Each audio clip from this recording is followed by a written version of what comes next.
MP working journalist union के कार्यालय पर पहुंचे केंद्रीय मंत्री श्री रामदास अठावले जी का यूनियन के प्रांतीय कार्यालय में भव्य स्वागत किया गया। जी हां, केंद्रीय मंत्री श्री रामदास अठावले जी को यूनियन की ओर से विभिन्न विषयों पर मांग पत्र भी सौंपा गया, जिसमें प्रमुख रूप से राष्ट्रीय स्तर पर पत्रकार सुरक्षा कानून लागू करने, छोटे समाचार पत्रों को जिनकी प्रसार संख्या 2000 एवं नियमित रूप से प्रकाशित हो रही है, उन्हें केंद्र सरकार वर्ष में 6 विज्ञापन प्रति विज्ञापन 20,000 रुपए दिए जाए। तो वहीं तीसरी मांग आवासहीन पत्रकारों को भाड़ा क्रय योजना के तहत 3 BHK आवास निर्माण कर देने की बात रखी गई। इस अवसर पर केंद्रीय मंत्री श्री रामदास जी अठावले जी का एमपी वर्किंग जर्नलिस्ट यूनियन के प्रांतीय अध्यक्ष राधा वल्लभ शारदा जी द्वारा साल, श्रीफल एवं प्रतीक चिन्ह देकर सम्मान किया गया। कार्यक्रम में मुख्य रूप से छिंदवाड़ा, भोपाल, रायसेन, विदिशा, राजगढ़, होशंगाबाद, नरसिंहपुर, उज्जैन, खंडवा, सीहोर आदि जिले से पत्रकार उपस्थित रहे। ये हमारा सौभाग्य है कि आपने हमारे छोटे से आवेदन को स्वीकार करके हमारे छोटे से कार्यक्रम में, ये तो आज ये अति शीघ्रता में कार्यक्रम हुआ है, सिर्फ 4-5 जिले के लोग आए हैं, अदरवाइज कम से कम 5,000 के ऊपर मेंबर होते हैं। हम आपका स्वागत करते हैं, अभिनंदन करते हैं, वंदन करते हैं सबकी तरफ से। और एक दो ज्ञापन है हमारे, 2-3 चिट्ठियाँ हैं। हम चाहते हैं कि आपके माध्यम से एक तो पत्रकार सुरक्षा एक्ट, दूसरा छोटे समाचार पत्रों को जिनका प्रसार संख्या 2000 तक है, उनको सरकार, केंद्र सरकार से साल भर में 1,20,000 का मकान, लोग पत्रकारों के पास अपने स्वयं के मकान नहीं है, मुझे सरकार है इसी में रह रहा हूँ, 1 इंच जमीन मेरे पास नहीं है, तो भाड़ा क्रय योजना के तहत आवास बना के सरकार से, केंद्र सरकार के पास में बहुत ज़मीन है और उसमें वो मकान रखती है। अब मेरे सारे साथियों से निवेदन है कि हम माननीय मंत्री जी से मैं माला ले लूँ, मैं पहले एक माला पहना दूँ, उसके बाद में अब सबका नाम लेंगे और सबको बुलाऊंगा, बहुत टाइम लगेगा।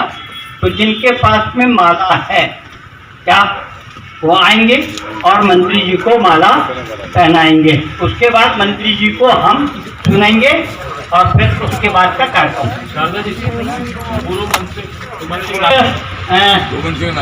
डोमन सिंह जी से मुलाकात बहुत पुरानी है, वर्षों से हुई नहीं है, लेकिन क्योंकि मैं भी 70 से पत्रकारिता में हूँ, तो साथ उसके बाद फिर मेरा बहुत ही खुश है मन,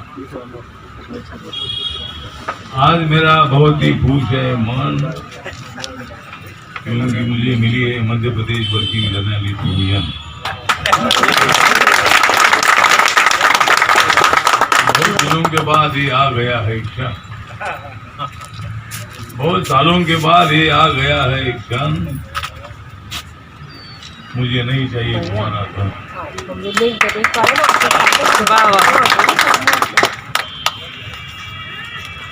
आप तो है पत्रकार, आप तो है पत्रकार, लेकिन मैं हूँ चित्रकार। तो पत्रकार जो होते हैं, ये पत्रकार अगर मेरे साथ ना होते,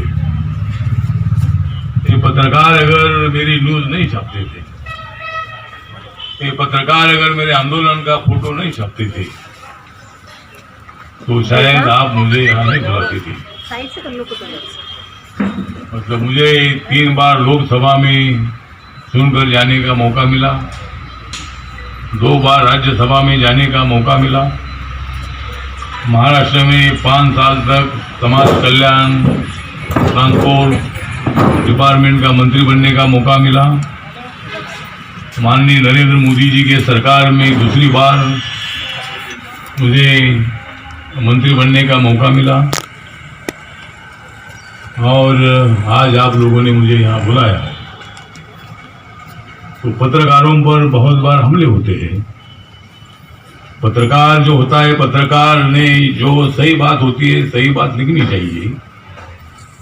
तो जब सही न्यूज़ वो देते हैं तो कुछ लोगों को लगता है कि भाई ये न्यूज़ सही नहीं है, या इनकी न्यूज़ से हमारे ऊपर आरोप हुए हैं, इसलिए बहुत बार पत्रकारों पर हमले होते हैं। तो लखीमपुर खीरी में भी जो हुआ उसमें 4 किसान भी मारे गए, चारों जीप में बैठे हुए लोग भी मारे गए, एक पत्रकार भी मारा गया, लेकिन पत्रकार करके नहीं मारा गया, लेकिन उसमें वो भी मारा गया। तो पत्रकारों पर बहुत बार हमले हुए हैं, बहुत सारे पत्रकारों की हत्या भी हुई है। इसलिए पत्रकारों को सुरक्षा देने वाला कानून बनना चाहिए। राज्यों ने भी मतलब इसी तरह का कानून बनाने की आवश्यकता है, और केंद्र सरकार भी इस पर जरूर कैसा विचार कर सकती है, इसके बारे में मैं मंत्रिमंडल में हूँ। मैं जरूर आपको सुरक्षा देने वाला कानून बनाने के लिए माननीय नरेंद्र मोदी जी से बात करूँगा, और आपको पूरी मदद करने की कोशिश मेरी होगी। दूसरा जो आपकी डिमांड है कि भाई आपको छोटे मोटे न्यूज़पेपर होते हैं उनको एडवर्टाइजमेंट मिलती नहीं है, एडवर्टाइजमेंट नहीं मिलेगी तो पेपर चलाना बहुत बड़ा मुश्किल है, क्योंकि आजकल पेपर खरीद कर पढ़ने की किसको आदत नहीं है। बहुत सारे लोग फुकट में फ्री में पेपर पढ़ना चाहते हैं। जहाँ जहाँ कोई ऐसे सेंटर होते हैं, छोटी लाइब्रेरी होती है, वहाँ जाकर पढ़ते हैं। तो इसीलिए मतलब पेपर चलाने के लिए एडवर्टाइजमेंट की भारी जरूरी है। तो छोटे न्यूज़पेपर को भी, वीकली को, मंथली को भी किस तरह एडवर्टाइजमेंट मिल सकती है, उसके लिए भी मतलब जरूर मैं कोशिश करूँगा। और दूसरा एक आवाज़ का मुद्दा आपका है, मतलब आपको आवाज़ मिलना चाहिए।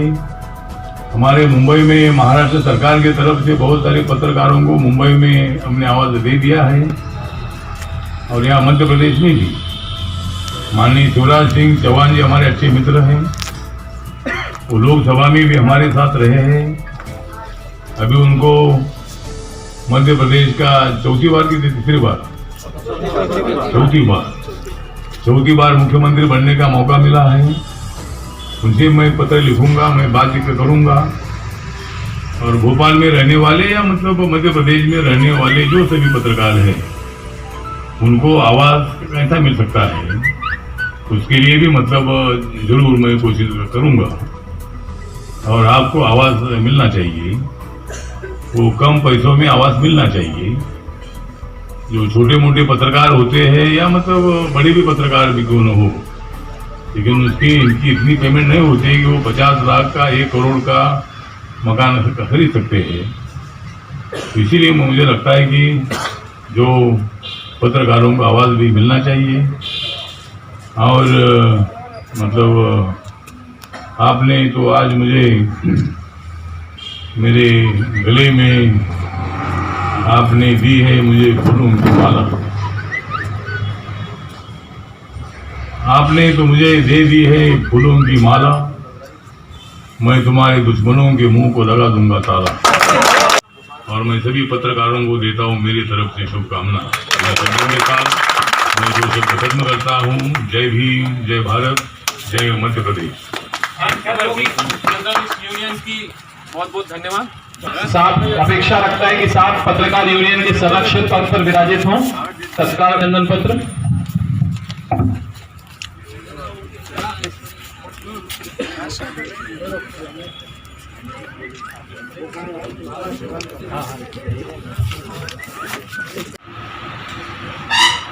आज हम बैठे हैं भोपाल एमपी वर्किंग मुख्यालय पर। हमारे साथ हैं एमपी वर्किंग जर्नलिस्ट यूनियन के प्रदेश अध्यक्ष और संस्थापक आदरणीय राधा वल्लभ सागर जी।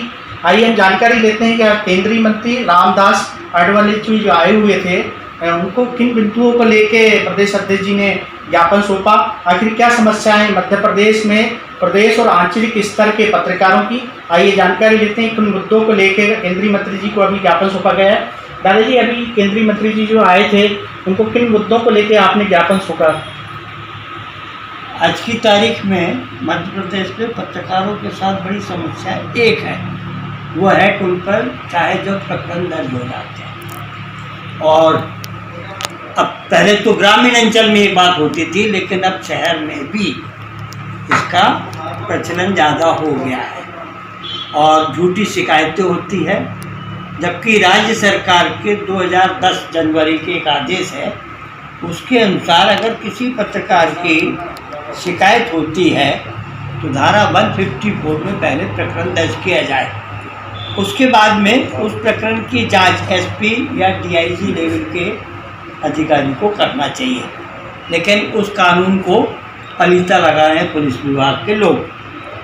तो पहला तो हमने दिया उनको राष्ट्रीय स्तर पर पत्रकार सुरक्षा कानून बनाने की बात मांग रही है। दूसरा, कोरोना काल से 2 साल से में पत्रकारों की रीढ़ की हड्डी टूट गई आर्थिक रूप से। हमने केंद्र सरकार से मांग की है, जो अखबार, छोटे अखबार नियमित रूप से प्रकाशित होते हैं और जिनका मिनिमम 2000 सर्कुलेशन है, उसको 20,000 रुपये के प्रति के हिसाब से विज्ञापन, 6 विज्ञापन उनको देना चाहिए।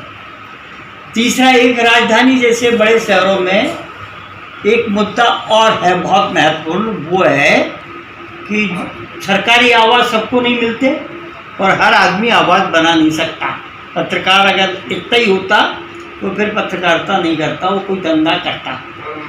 तो पत्रकारों की आर्थिक स्थिति को और ताकत देने के लिए केंद्र सरकार भाड़ा क्रय योजना के तहत 3 BHK का मकान मल्टी स्टोरी बना के दे, एज के हिसाब से कि भाई ये 50 से ऊपर का हो गया है, इसको प्रथम तक ग्राउंड का दो, 50 से 40 का है तो उसको उस पर दो।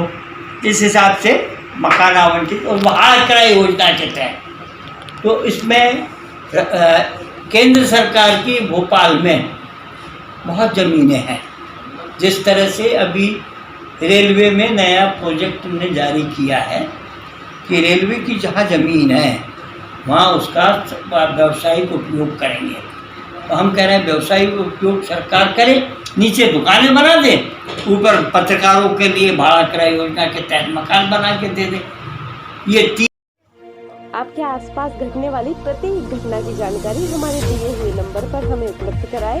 साथ ही कमेंट बॉक्स में कमेंट कर हमें जरूर बताएं आपको हमारी वीडियो कैसी लगती है। लाइक करें, सब्सक्राइब करें।